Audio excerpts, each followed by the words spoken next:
Voltamos com Cidadania em Debate aqui pela FURB TV.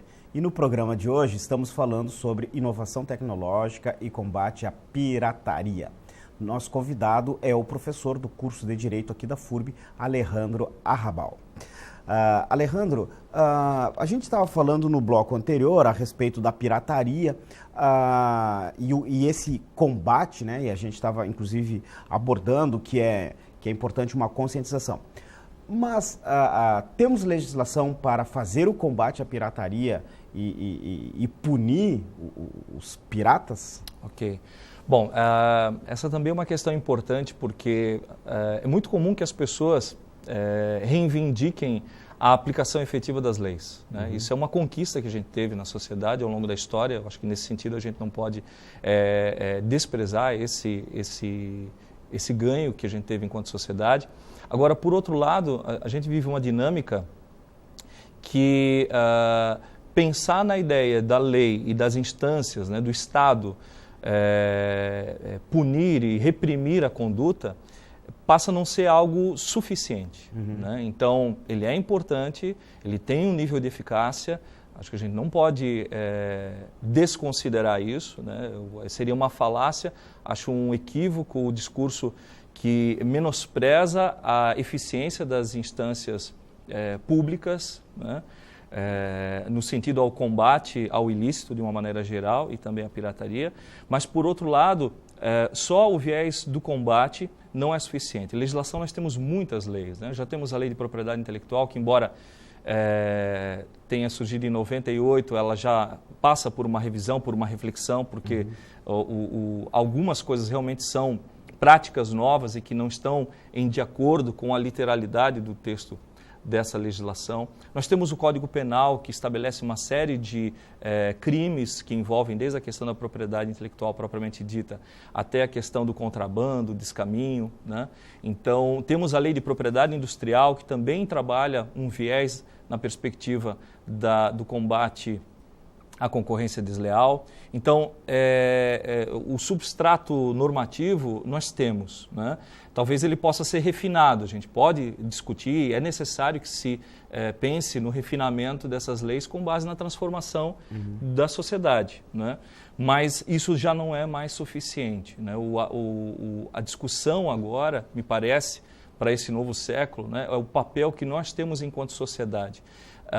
E existe um viés que é bastante preocupante, que é o viés do individualismo, né? A cultura da cópia, ela se projeta dentro de um paradigma muito forte e individualista, né?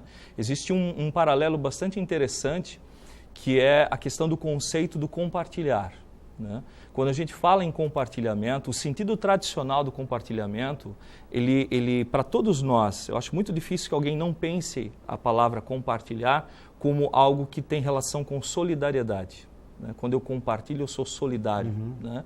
Agora, você projeta a palavra compartilhar para as plataformas de comunicação pela internet, pelas redes de relacionamento com o sistema de distribuição de arquivos via torrent. Aí você percebe que existe uma ressignificação disso. Já não é mais o compartilhar no sentido da solidariedade. A maioria das pessoas que compartilha arquivos, compartilha imagens, compartilha textos em redes de relacionamento, o faz por motivações individualistas. E não meio narcisísticas. E narcisistas, Claro que a gente não pode generalizar, né? Mas é o que normalmente toma bastante espaço nesse ambiente de comunicação. Quando se fala em redes de compartilhamento de arquivos via torrent, aí você tem um fenômeno ainda mais fixado e focado na questão técnica, porque o que compartilha de fato ali são partes de arquivos eletrônicos que são distribuídos entre equipamentos. O usuário, quando ele está na frente do computador, ele não está dentro de um ambiente de solidariedade. Ele está diante de um ambiente individual, de um espaço de percepção individual e de favorecimento a interesses individuais. Então, ele vai olhar no rol de arquivos torrent ali, qual que filme que me interessa? Ah, esse aqui. É como se ele estivesse diante de uma grande store, de uma loja, onde tudo é gratuito, disponível gratuitamente, e eu posso obter o meu prazer, o meu desejo individual, satisfazê-lo por meio desse espaço. Então, quando a gente passa a perceber sobre esse olhar, você vê que o sentido de compartilhar, o sentido de liberdade, o sentido de responsabilidade passam a ser comprometidos. E toma outro viés, né? Toma outra dimensão. E essa reflexão, esse é o viés que a gente precisa do ponto de vista educacional, de fazer com que as pessoas percebam qual é o impacto que essas ações têm. Né? Que impacto tem efetivamente eu baixar um filme na internet.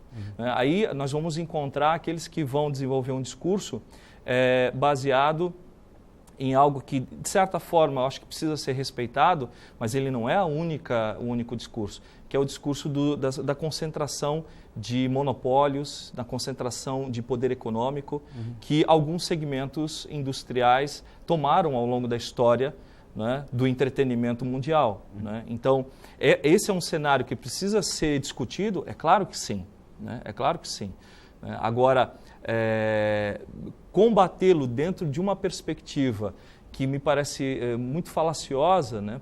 No sentido de dizer, olha, as tecnologias estão aí, elas nos oportunizam, o paradigma hoje é outro, quer dizer, se coloca a tecnologia como algo que não tem volta, né? Como algo determinante.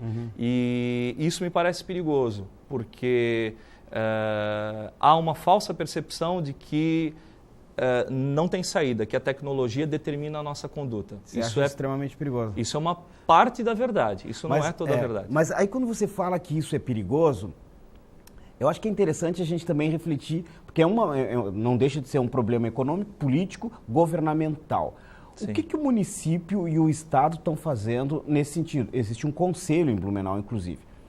Como que funciona esse conselho? Então, o Conselho Municipal de Combate à Pirataria integra 25 instituições públicas e privadas dos mais diversos segmentos, que, assim, de uma maneira geral, integra o viés educacional, onde a FURB participa. Está participando. Né?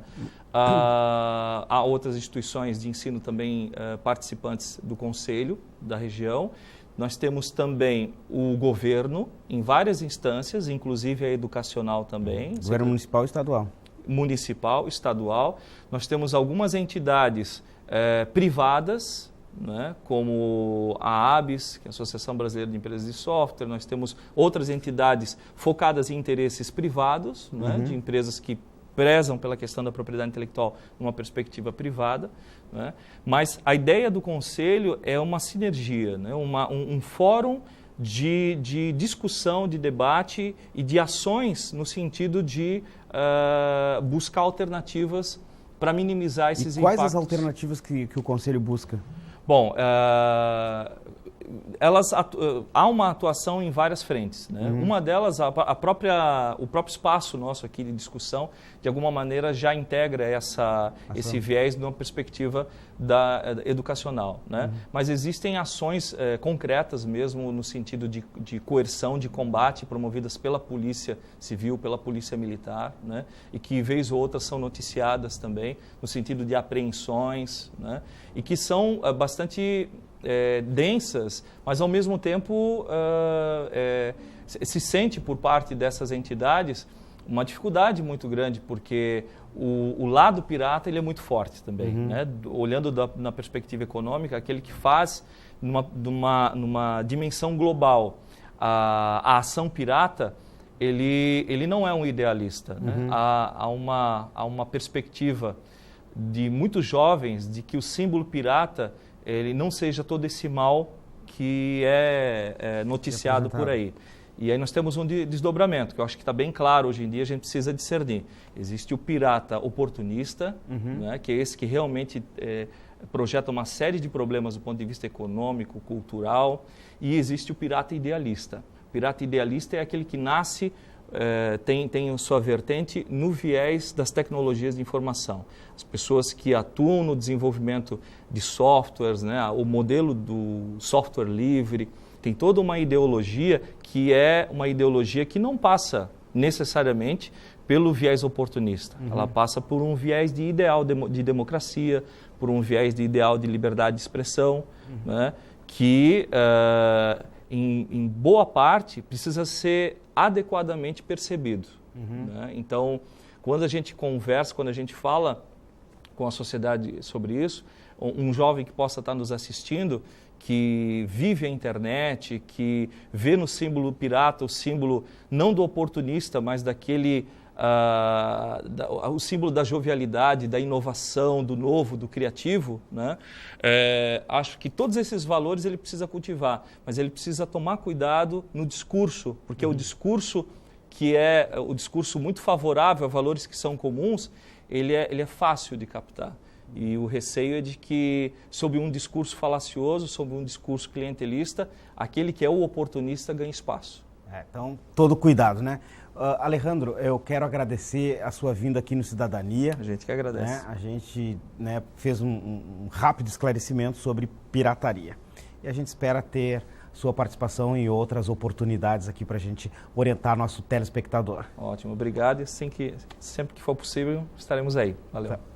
Chegamos ao final de mais um Cidadania em Debate, um programa Sindicato de Servidores Públicos do Ensino Superior de Blumenau. Eu quero agradecer a presença do professor Alejandro Arrabal, que falou sobre inovação tecnológica e combate à pirataria.